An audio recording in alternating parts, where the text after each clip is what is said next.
da dosimetria em destaque na abertura de Os Pingos nos Is, chamar o Cristiano Beraldo também, trazer sua análise sobre essa articulação que vem sendo feita pelo relator Paulinho da Força.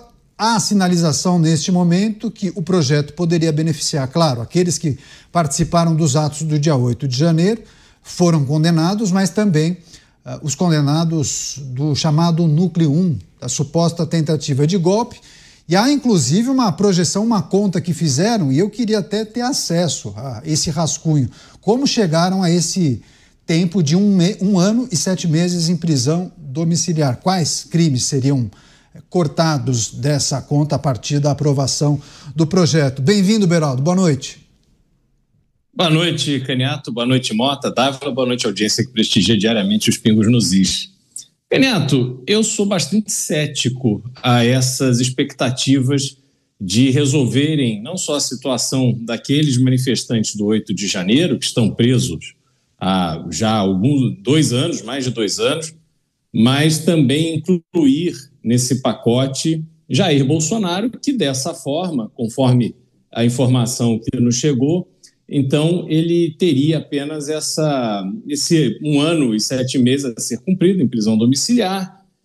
Mas se nós pensarmos a lógica do Brasil, o histórico de pessoas que em algum momento foram flagradas cometendo algum tipo de crime, que aí foram denunciadas ao Supremo Tribunal Federal, foram processadas, no caso do Mensalão, no caso do Petrolão, a gente vai perceber que há uma atitude comum a essas pessoas que depois se safaram, cometeram crimes horríveis, inclusive contra a democracia, porque financiar a campanha política com dinheiro roubado é sim um atentado grave contra a democracia, contra o processo democrático. E essas pessoas, elas apanharam caladas, elas ficaram quietinhas, elas foram expostas a uma humilhação pública e caladas elas foram navegando pelos bastidores e construindo ali o seu caminho para a liberdade, para a redenção. Vejam vocês o que aconteceu no Petrolão.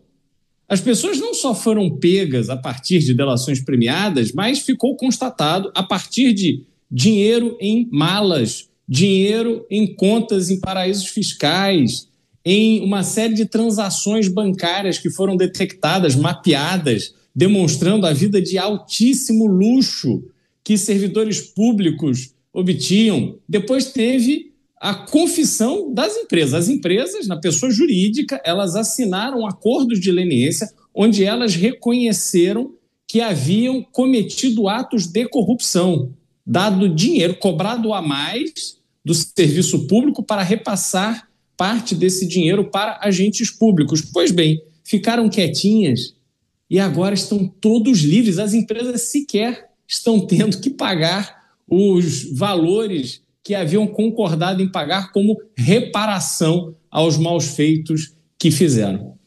Esse é o Brasil que funciona da forma que a gente conhece.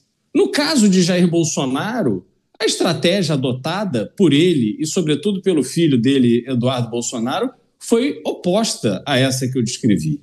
Eles foram para o enfrentamento. Eduardo Bolsonaro declaradamente está nos Estados Unidos atuando contra o Supremo Tribunal Federal e conseguiu de Donald Trump uma declaração de que a situação do Brasil em relação ao comércio com os Estados Unidos está em grave risco caso o Supremo Tribunal Federal não reveja o seu posicionamento contra Jair Bolsonaro. Virou uma coisa pessoal. E estão fazendo barulho. Nesse momento de fazer barulho, reza a tradição da picaretagem brasileira, os problemas das pessoas não são resolvidos. Eu tenho muita dificuldade de acreditar que o Supremo Tribunal Federal vai aceitar uma decisão que jogue por terra todo o julgamento que foi feito e que colocou o ex-presidente Jair Bolsonaro condenado a 27 anos de cadeia.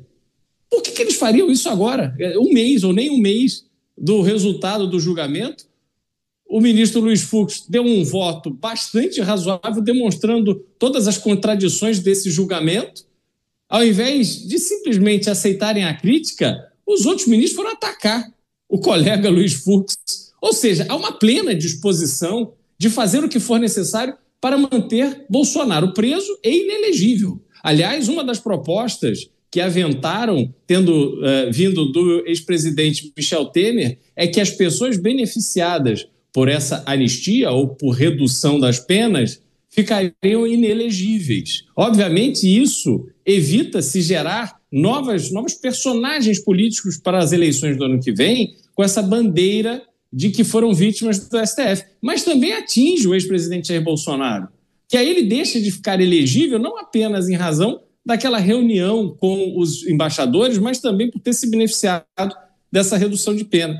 Então, eu sinceramente, Caniato, eu não vejo que o Supremo Tribunal Federal vai tranquilamente aceitar uma decisão que reduz a pena do ex-presidente de 27 anos para 1 ano e 7 meses. Eu acho que as pessoas estão se deixando levar por uma ilusão e eu prefiro encarar a verdade como ela é e tratar dela da melhor forma possível, fazendo o embate possível, sabendo que, mais cedo ou mais tarde, tudo isso que aconteceu, todos esses absurdos que o Brasil viveu, serão revistos. E eu tenho fé e eu tenho esperança de que os responsáveis serão efetivamente punidos. Com a redução da pena de Bolsonaro e a possível anulação das condenações dos réus do 8 de janeiro, já dá para ouvir o choro de longe.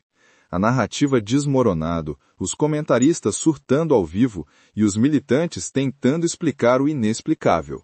Parece que o jogo virou, e agora a turma que comemorava está passando mal. Prepare a pipoca porque o desespero vai ser transmitido em rede nacional.